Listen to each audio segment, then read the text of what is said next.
After defeating a colony of Mirkwood spiders, you discover that the 8-legged abominations had been gathering slaves for a host of orcs. You believe Bilbo Baggins was taken south alongside other prisoners. Before deciding on your next course of action, you capture an unpleasant creature lurking about your camp. To your surprise, the creature appears to know the name Baggins. The creature already looks beaten and bruised, so you attempt to use kindness to extract information. However, after being fed both food and gentle words, the nasty thing remains thoroughly unhelpful. Before dawn, a more pressing problem arises. As dull grey seeps into the black edges of night, flying dark shapes begin to swoop under the branches above you. They rapidly multiply, and before long it's as if you've been caught inside a black whirlwind. Elendil! Mine is the choice of Luthien. I shall claim full amends for every fall and stubbed toe.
Go back to the abyss!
you have neither time nor inclination to follow the strange Smeagol creature.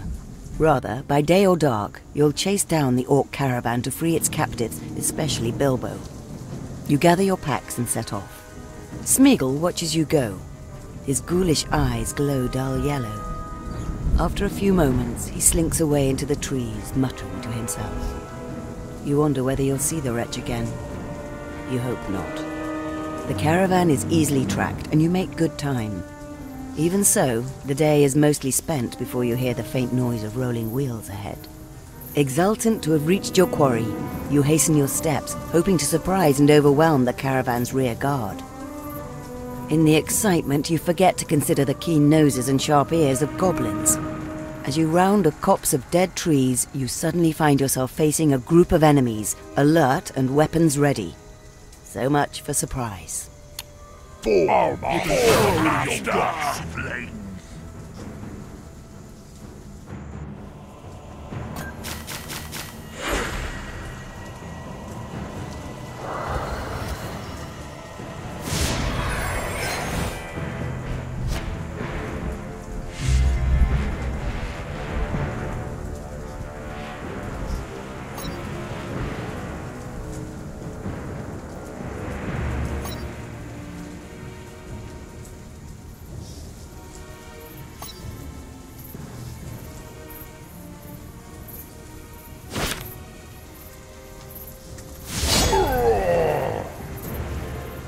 You breathe so loud I'll shoot you in the dark.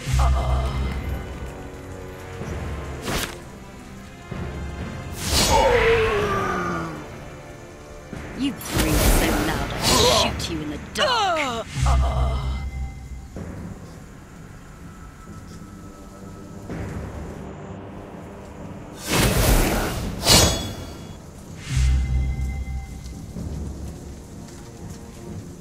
Serve no man.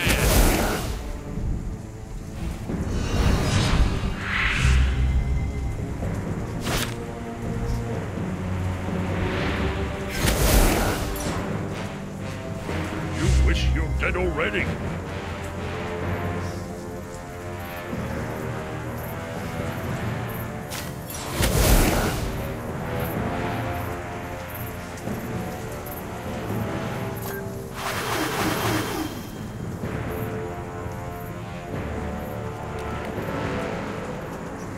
Serve no man.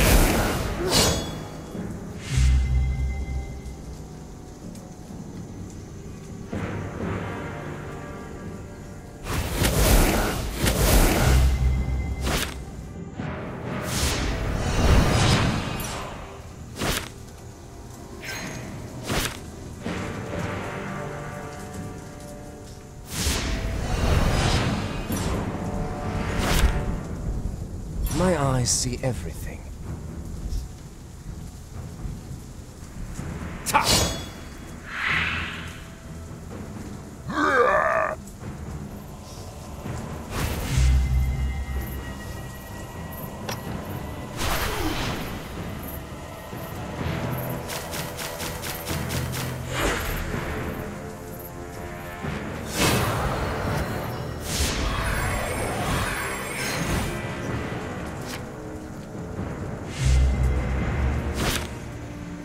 My lord Denethor!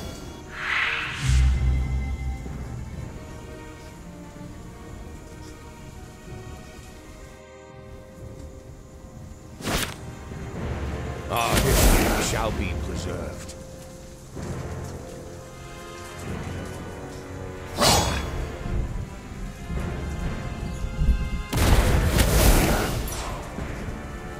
Slash them, beat them, bite them, gnash them! Farewell.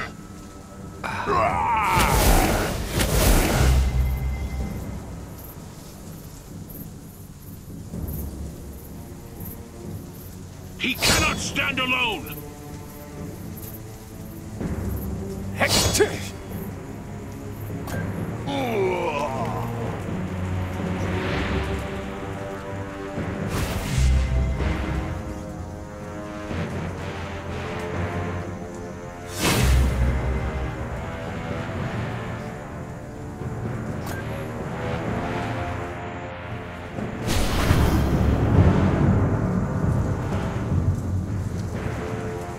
The sound of horns and iron-shod feet clangor in the evening air. In the distance, you see torchlights flicker into life on the walls of what looks to be an old tower. Cursing your own carelessness, you dash into the thickets, orc horns blaring close behind. A fallen tree lying against mossy boulders must serve as a hiding place. You glimpse torchlit shapes of many enemies moving through the trees. By luck or fate, none come closer than 100 feet of you. After some time, the horns stop braying, and scattered groups of orcs return sullenly through the forest. Just as you begin to feel the danger has passed, you hear nearby rustling and the sound of voices. You recognize the grating speech of the enemy, and another voice. A whining, pitiful one you'd hoped never to hear again. Smeagol must have followed you, and has been captured by orcs. Loathsome as the creature may be, something tells you not to stand idly by while Smeagol is dragged towards certain death.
If you can.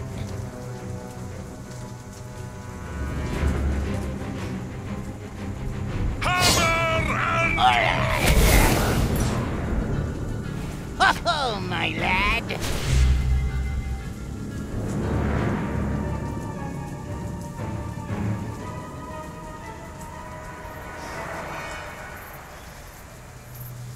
I serve no man.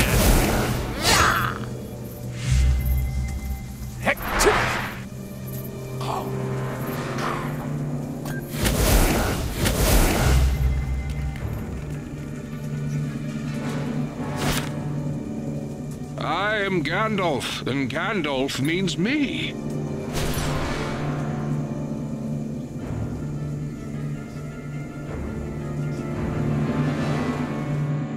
You cannot pass!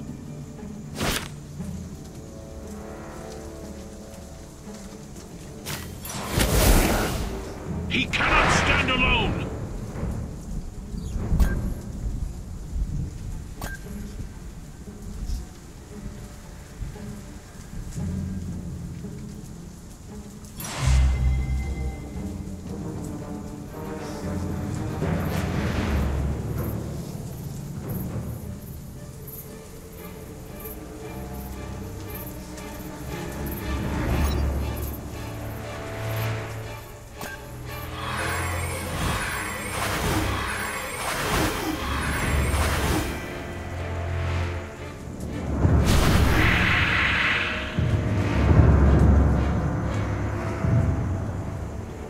As darkness thickens, orange light from orc fires bathe the dilapidated walls of the ruined tower. Your spirits sink as you witness the last prisoners, no longer wrapped in cocoons, marched into the stronghold. Orcs and goblins seem to be everywhere. How will you get to Bilbo? And if you do, how will you get away? You decide to chance entering the tower through a small door in the tower's eastern side. As you quietly approach, the door snaps open and a group of armed orcs emerge. The last of them brandishes a large key with which it proceeds to lock the door. As the door locks with a dull clunk, the orcs make to start their patrol. Something better.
He cannot stand alone!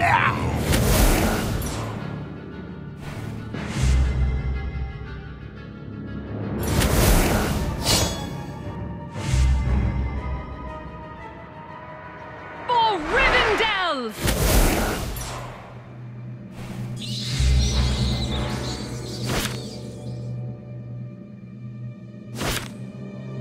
My axe swings too.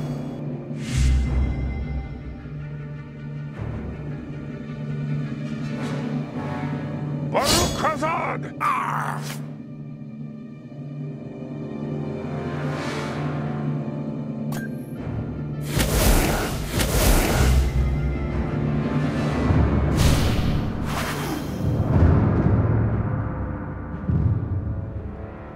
After sneaking through the tower door, you emerge into a huge chamber full of reeking supplies, fallen stones, and intruding vegetation. A number of large chains emerge from openings in the floor along the walls. The chains terminate into an iron box bolted to the far side of the chamber. The box bristles with rusty hooks and mechanical wheels. You glide quietly through the room, keen to avoid attention.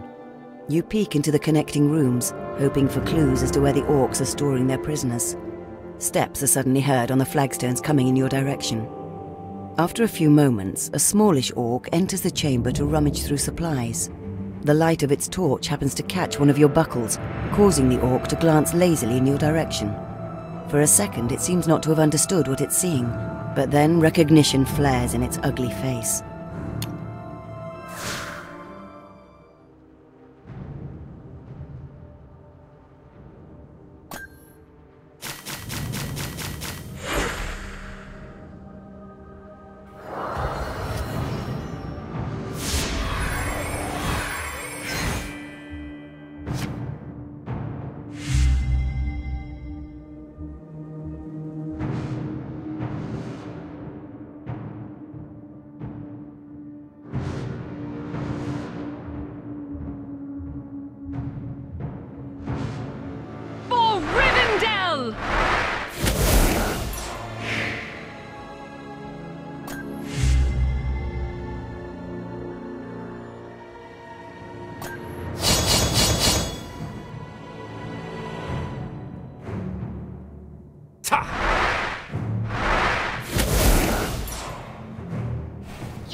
For the master.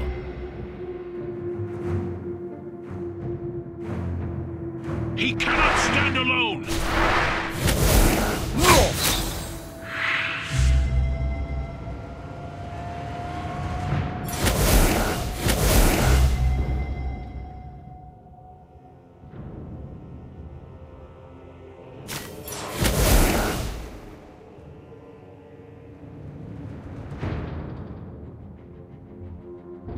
I serve no man! Smeagol has betrayed you. Somehow the villain has triggered the chamber's mechanism, causing one side of the floor to abruptly drop. Your legs slip violently as you flail down the steep angle, fingers desperately grasping for any hold. Amidst the cacophony of sliding rubble, supplies, and orc bodies, you catch sight of Smeagol dangling from one of the chains above. Goodbye, says masters. He shrieks. Baggins and precious. For Smeagol, they are mine. His shrill voice fades as you slide past the lip of the slanted floor and drop into a rancid darkness. You blink twice before meeting the wet ground with a mucky plop, debris raining down around you. Then a falling barrel lands directly on your head, and everything goes black.